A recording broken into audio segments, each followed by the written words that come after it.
c'est Abdraman Chani. On est avec lui. On va mourir avec lui. Mes chers camarades, je vous remercie.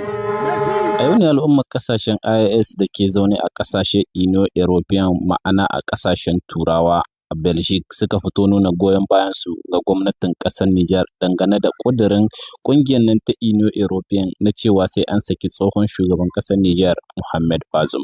Al'ummar sun tattaru ne, al'umma ne na haɗin kai ko mu ce al'umma ne na ƙasashen IAS kamar yadda kuke gani, mafi yawancinsu amma 'yan asalin ƙasar Nijar ne suka fito a ƙasashen Turawan da suke zamne a garin Belgium ko mu ce a ƙasar Belgium suka fito domin nuna goyon bayansu ga gwamnatin ƙasar Nijar domin kuma jan kunne ga ƙungiyar Union European na cewa ta fita harkokin cikin gidan jamhuriyar Nijar, inda sun yi maganganu masu matuƙar muhimmanci dangane da wannan al'amarin. Don haka sai ku gyara zama mu je mu saurari abin da yake faɗa a cikin wannan faifan bidiyon, wanda bai fahimta ba kuma sai ya jira daga ƙarshe za mu fassara abin da wannan bawan Allah yake faɗa a cikin wannan faifan bidiyo. Ya yi maganganu masu matuƙar muhimmanci, duba da cewa fa ana ta mobilization, ana ta declaration a cikin ƙasar mu jamhuriyar Nijar.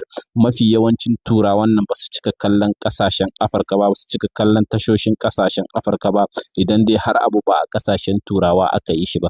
To wannan fitowa da wa'innan al'umma da suka yi wanda suke rayuwa a ƙasashen Turawa zai sa wasu 'yan jarida na ƙasashen Turawa za su fito su ɗauke su ji dalilin da yasa suke wannan zanga-zanga, kuma za a haska shi. Don haka Turawan za su ga irin abin da ake ciki na cewa Union European tana shiga cikin harkokin ƙasarmu ta jamhuriyar Nijar. Don haka sai ku yi like in wannan bidiyon, ku yi sharing ɗin shi domin muna buƙatar bidiyon fa ya shiga ko ina. Irin wa'innan bidiyoyin ne tunda su tuni ma suna zaune a ƙasashen na Turawa, ya zama wajibi Turawa za su ga wannan abin, domin kamar yadda kuke gani akwai 'yan jarida da dama da suka fito wannan wuri. Farkon wannan bidiyon ma ɗan jarida ne ke ɗaukar shi, don haka kuma za ku ga yadda ƙasashen duniya za su yi magana akan wannan zanga-zanga wadda aka yi a ƙasar ta Belgium. Mu fara sauraron abin da yake faɗa a cikin wannan bidiyon da kuma wata mace ita ma wadda ta yi magana dangane da wannan al'amarin, duk dai a wajen wannan taro wanda suka gudanar a wannan rana. Kuma duka idan mun saurari jawaban nasu, idan ba ku fahimta ba da Faransa insha Allah a ƙarshe za mu fassara shi. Bayan sun kammala jawabin nasu na Faransa za mu fassara muku su ɗaya bayan ɗaya da Hausa, domin akwai maganganu masu matuƙar muhimmanci, inda ya ce idan muka shigo ƙasar ga tasu ta Turawa za su yi kiran mu 'yan gudun hijira, idan kuma Iraniyan ƙinmu ya shigo wannan ƙasa ba za a kire shi 'yan gudun hijira ba. Sun tabbatar da cewa ya ce ƙasar Faransa tana da babbar izin ta samar da wutar lantarki ta Iraniyan guda 25 a cikin ƙasarta, amma jamhuriyar Nijar da ake tono Iraniyan ƙin babu Iraniyan ko da ɗaya. Kamar dai da kuka saba cewa waƙa a bakin mai ita ta fi daɗi, ku saurari abin da yake faɗa sannan daga baya mu fassara muku cikakken bayanin nasa. A sha saurari lafiya. Mes chers camarades européens, bonjour. Merci beaucoup pour participer à cette grande mobilisation en Belgique par rapport à la souveraineté de notre continent, l'Afrique. Ce n'est pas seulement la souveraineté du Niger, parce que ces députés européens-là, soi-disant, ce sont des humanitaires. Ce ne sont pas des humanitaires. Ce sont des gens qui mangent même la viande des gens. Pourquoi je dis ça? Je dis ça clairement parce que lorsque Emmanuel Macron, avec la complicité de Mohamed Bazoum, ils ont assassiné la jeunesse de Terra, ces députés européennes, ces certaines députés européennes n'ont jamais dit.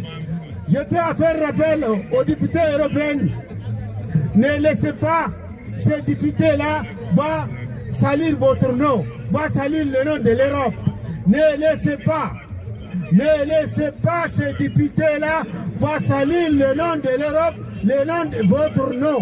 Ces députés-là, ce sont des matérialistes. Ces députés-là, ce sont des gens qui sont prêts à voir le sang couler au Niger. Parce qu'ils ont vu, lorsque Mohamed Bazoum, avec la complicité d'Emmanuel Macron, ils ont assassiné 3 jeunes Nigériennes que la force Borka et la force Takuba avaient assassiné. Aussi, ils ont vu, lorsque Mohamed Bazoum, il est au pouvoir, il a appelé des terroristes qui ont assassiné nos mamans, qui ont assassiné nos parents, qui ont assassiné des gens à palais présidentiel pour leur dire qu'il les a pardonnés. Ils n'ont pas parlé de ça. Lorsque la France kidnappe notre uranium, lorsque la France kidnappe notre uranium, 55 ans de vol d'uranium, Ils n'ont jamais parlé de vol de notre uranium. Parce que quoi? Parce qu'ils n'ont pas besoin de la paix, ils n'ont pas besoin de la cohésion sociale, ils n'ont pas besoin de rien. Ils ont besoin seulement qu'on puisse continuer à crever de faim. Lorsque notre uranium venait ici, en France, la France a 25 centrales nucléaires. Nous, on n'a même pas un. Avec notre uranium. Mes chers camarades et collègues, le Niger, ce n'est pas la préfecture de l'Union européenne. Le Niger, ce n'est pas la préfecture de la France. Le Niger, ça appartient aussi aux Nigériens. Nous aussi, on a le droit de vivre dans notre pays. Quand on vient ici, vous nous appelez immigrés. Quand notre uranium vient ici, il n'est pas immigré. Mes chers camarades africains, notre détermination est claire. Aujourd'hui, notre uranium, ça nous appartient. Depuis qu'on n'a pas né, il n'y a jamais eu un dirigeant qui a dit notre uranium, ça nous appartient, c'est la première fois. Mohamed Tanja a essayé, on n'a pas laissé accomplir son objectif. Aujourd'hui, la seule personne, l'équipe qui a essayé ça, qui est en train de faire ça, aujourd'hui c'est Abdraman Chani. On est avec lui, on va mourir avec lui. Mes chers camarades, je vous remercie. Merci.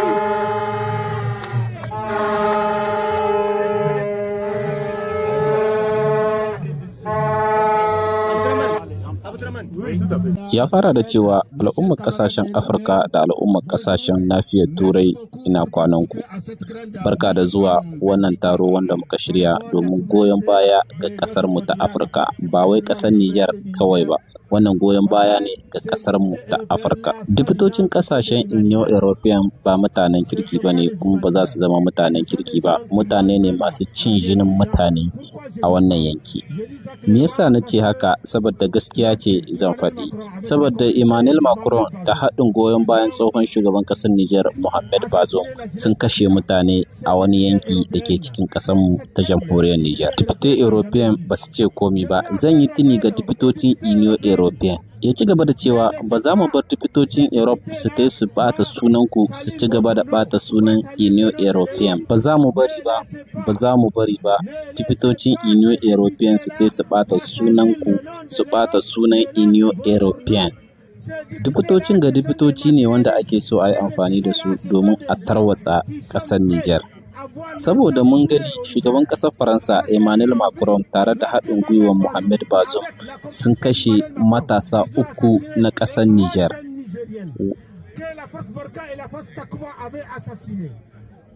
Ya ci gaba da cewa mun ga lokacin da Mohamed Bazoum ya kira 'yan ta'addan da suka kashe uwayenmu, suka kashe ƙannenmu, suka kashe 'yan uwanmu a fadar shugaban ƙasa, ya ce ya yafe musu ayyukan da suka yi.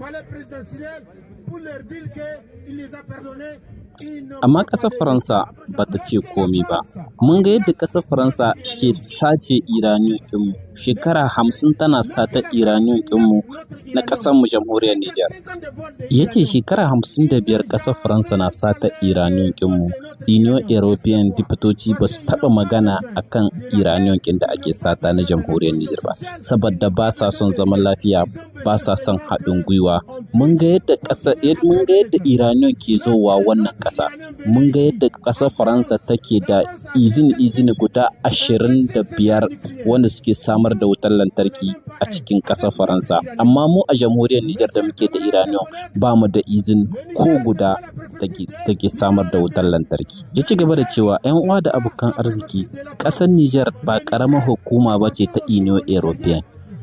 Ya ce munan muna da damar rayuwa a ƙasarmu, amma in mun zo nan suna kiran mu immigration, ma'ana 'yan gudun hijira. Amma in iraniyon ƙinmu ya zo nan ba sa kiran shi ɗan gudun hijira. Me yasa? Ci gaba da cewa al'ummar ƙasashen Afirka wannan gaskiya guda ce, satar da ƙasashen Turawa suke mana ta isa haka, ta isa haka. Ya ce Mohamed Tanja ya yi ƙoƙarinsa ya gwada kare iraniyon ƙinmu na jamhuriyar Nijar, amma Turawan nan ba sa son shi. A yanzu haka Abdraman Chani ne kawai yake koyi da Mohamed Tanja domin ganin kare iraniyon ƙinmu na jamhuriyar Nijar. Don haka muna tare da Abdraman Chani, za mu mutu tare da Abdraman Chani, kuma za mu mutu akan Abdraman Chani. Na gode. Chers compatriotes, nous sommes aujourd'hui devant le Parlement européen pour dénoncer dénoncer l'ingérence du Parlement européen dans les affaires internes du Niger. Dénoncer le Parlement européen pour leurs 2 poids, 2 mesures. Le Niger n'est pas une sous-préfecture de l'Europe. Le Niger ne fait pas partie de l'Europe, ni l'AES d'ailleurs. Qu'est-ce que le Parlement européen a voté une résolution contre le Niger? De quel droit ils se permettent? Nous, peuple de l'AES, nous disons stop, ça suffit. Ça suffit et maintenant ça suffit. Le Niger, l'AES ne font pas partie de l'Europe. Ils n'ont qu'à s'occuper des affaires de l'Europe. L'Europe a des problèmes suffisants aujourd'hui pour aller se mettre leur bouche dans les affaires internes des pays de l'AES.